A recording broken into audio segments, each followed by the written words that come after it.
Di sini saya akan memaparkan tentang pajak penghasilan atau yang umum. Oke, selanjutnya, apa sih keuntungan asal manfaat itu? Keuntungan asal merupakan pajak yang dibayar atau dikelola oleh pemerintah di luar negeri atas penghasilan yang diterima atau diperoleh di luar negeri dengan biaya usaha. Nah, secara singkatnya itu jika Anda mendapatkan penghasilan dari luar negeri, maka Anda ada peraturan pajak dalam negara tersebut yang perlu dipatuhi.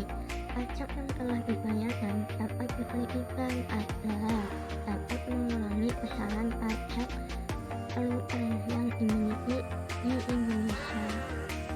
Oke, selanjutnya itu subjek dan objek pajak penghasilan asal pemerintah.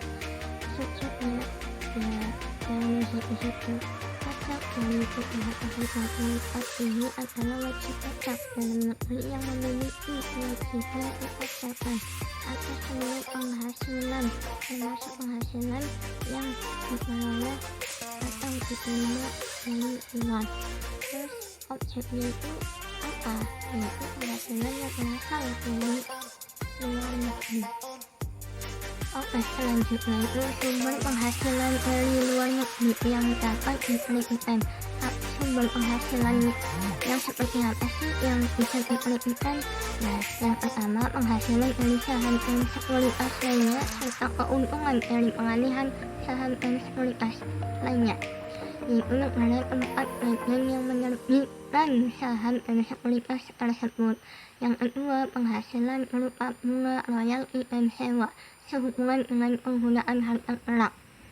Nah, yang ketiga, penghasilan berupa sewa sehubungan dengan penggunaan harta tak gerak. Yang keempat, penghasilan berupa imbalan sehubungan dengan jasa, pekerjaan, dan kegiatan.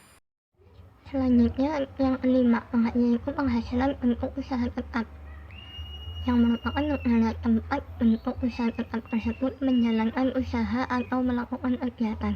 Yang keenam, penghasilan dari pengalihan sebagian atau seluruh hak penambangan atau tanda turut serta dalam pembiayaan atau permodalan dalam perusahaan pertambangan, yaitu negara tempat lokasi penambangan itu berada.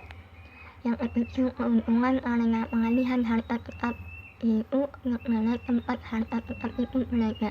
Yang kedelapan, keuntungan karena penglihatan harta yang menjadi bagian dari suatu bentuk usaha tetap.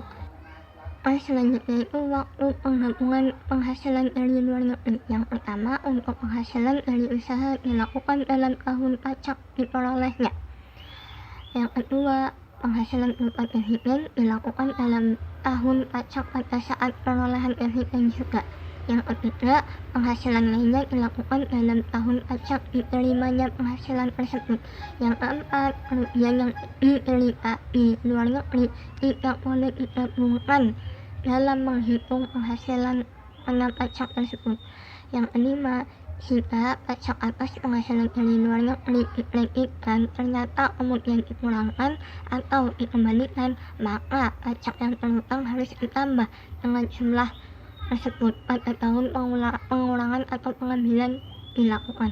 Yang keenam, jika penghasilan luar negeri berasal dari beberapa negara, maka perhitungan kredit pajak dilakukan untuk masing-masing negara. Melakukan pengkreditan pajak luar negeri.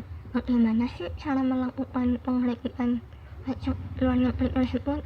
Nah, wajib pajak ketika melakukan pengkreditan pajak luar negeri wajib untuk menyampaikan permohonan kepada Dirjen Pajak, yaitu dengan melampirkan yang pertama laporan keuangan dari penghasilan luar negeri, yang kedua fotokopi surat pemberitahuan pajak yang disampaikan di luar negeri, yang ketiga dokumen pembayaran pajak di luar negeri.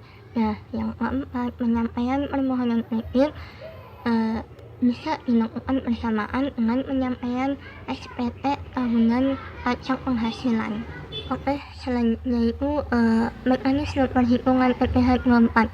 Bagaimana sih mekanismenya? Nah, Misal, di tahun 2020, PT Nusantara yang memperoleh pendapatan neto dari luar negeri sebesar 15 miliar dan dalam negeri 30 miliar. Nah, sesuai peraturan perpajakan, negara tersebut harus membayar pajak sebesar 20%. Nah, yang pertama, cara menghitungnya itu penghasilan dalam negeri ditambah penghasilan luar negeri, yaitu 40 miliar ditambah 15 miliar, hasilnya 45 miliar. Terus kemudian yang kedua, hitunglah total PPh terutang, yaitu pajak. Peraturan perpajakan di negara tersebut dikali total pendapatan yang tercatat, yaitu 20% kali 45 miliar, yaitu hasilnya 9 miliar. Kemudian hitunglah PPh maksimum yang dapat dikreditkan, yaitu penghasilan luar negeri dibagi total penghasilan dikali total PPh terutang. Nah, penghasilan luar negeri itu 15 miliar dibagi total penghasilan 45 miliar dikali total PPh terutang, yaitu 9 miliar dengan hasil 3 miliar.